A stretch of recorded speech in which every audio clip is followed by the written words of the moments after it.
स्वागत है। हमारे चैनल जननायक दस्तक टीवी में खबर को देखने से पहले चैनल को लाइक, शेयर, सब्सक्राइब करें और बेल आइकन जरूर दबाएं। परिवारजनों से मिलकर उत्साह की वृद्धि होती है। हमारे संगठन ने एक नव संगठन सृजन का जो कार्यक्रम चालू किया है, उसमें हमारे सारे ब्लॉक अध्यक्ष अब पंचायत स्तर पर भी समितियां बना रहे हैं, नए मंडल बना रहे हैं और उसके लिए रणनीति तैयार करी आज हमने। और कुल मिला के आज पूरे उत्साह से लवरेज रहा आज हमारा 1 जनवरी का दिन और नए वर्ष पर बहुत उत्साह है हमारे सभी कार्यकर्ताओं में।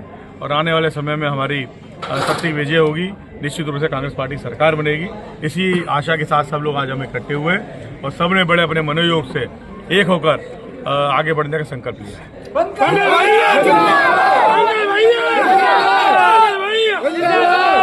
तमाम मुद्दे रहे, आप सड़कों पर आते रहे, शक्कर कारखाना काफी चर्चाओं में रहा, लेकिन 26 में कौन कौन से मुद्दे? निश्चित रूप से जहाँ पर जनता को आवश्यकता होगी, जहाँ मेरे परिवारजनों को मेरी आवश्यकता होगी, शक्कर कारखाना हमारे मूल से जुड़ा हुआ मामला है, हमारे अस्तित्व से, हमारी आत्मा से जुड़ा हुआ मामला है।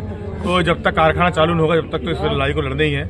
इसके अलावा 2025 में जो हमने जल भराव की समस्या को लेकर जल में बैठे, पानी में बैठे, बिजली के लिए लड़ाई लड़ी, पानी के लिए लड़ाई लड़ी, हमारे गरीबों को पट्टे के लिए लड़ाई लड़ी और रोजगार के लिए लड़ाई लड़ी। ऐसी तमाम लड़ाइयाँ लगातार लड़ते रहेंगे। हमारे गरीबों पर, दलितों पर, शोषितों पर जो अत्याचार हो रहा है, वो अत्याचार रोकने के लिए, हमारे किसानों को समय पर खाद मिल सके, हमारे किसानों की फसलें सही समय पर बिक सकें और जो डंडे मारे जा रहे हैं लगातार किसानों को, कहतनी और करनी में जो बीजेपी का अंतर है, वो अंतर समाप्त होकर हर किसान को खाद मिल सके, बीज मिल सके, उसे अपनी फसल का अच्छा मूल्य मिल सके। ये सब हमारी इस साल की मनोकामना है। और ये सब जब तक हमारी सभी मांगों को माना नहीं जाएगा, जब तक हमारे सभी किसानों की, हमारे दलितों की, महिलाओं की, युवाओं की, सभी की जब तक पूर्ति नहीं होती, जब तक इस लड़ाई को लड़ा जाएगा। क्या लग रहा है चंबल में राजनीति में तमाम मुद्दे हैं, शक्कर कारखाना के अलावा बेरोजगारी का मुद्दा ज्यादा है, इंडस्ट्रियल एरिया नहीं आ पाया मुरैना में अब तक, आज़ादी के बाद भी बामोर छोड़ दिया गया है, तो इधर तो रोजगार भी बहुत कम है, स्वास्थ्य व्यवस्था भी ठप है। इन सबको लेकर कुछ रोड मैप तैयार किया है? निश्चित रूप से आपने देखा भी होगा, मैं प्रत्येक विधानसभा में ये सभी मुद्दे जो आपने बोले, वो सभी मुद्दे में पूरी मुस्तैदी से, पूरी ताकत से, पूरी ईमानदारी से विधानसभा में उठाता हूँ।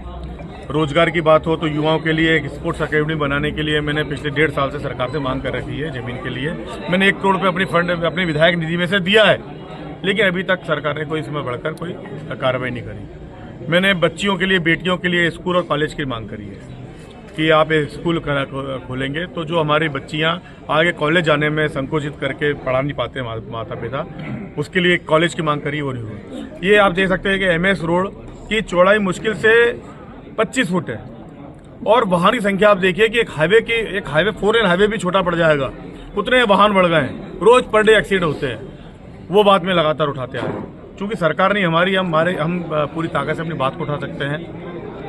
तो रोजगार का मुद्दा हुआ, विकास का मुद्दा हुआ, सड़क का मुद्दा हुआ, बिजली का मुद्दा हुआ, इन सब मुद्दों के लिए लगातार सरकार से अपनी लड़ाई लड़ रहे हैं। और सरकार जब तक सुनवाई नहीं करेगी, जब तक अपनी लड़ाई को लड़ते रहेंगे, चाहे सड़क हो या सदन हो।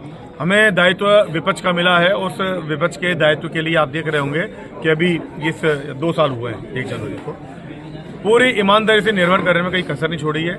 और मैं हमेशा से कहता आया हूँ कि जोरा की जनता के लिए अगर जान की बाजी लगानी पड़ेगी तो जान की बाजी लगाएंगे, जान देना पड़े जान देंगे, लेकिन हर हक और अधिकार की लड़ाई के लिए कहीं पीछे नहीं हटेंगे। जोरा की जनता के लिए जान की बाजी लगाएंगे, हक और अधिकारों के लिए लड़ेंगे। नए साल में फिर वही मुद्दों पर सड़क पर दिखने वाले हैं जोरा के विधायक पंकज उपाध्याय, मुद्दों के साथ फिर सड़कों पर। तब तक आप देखते रहिए, ठीक है, बने रहिए।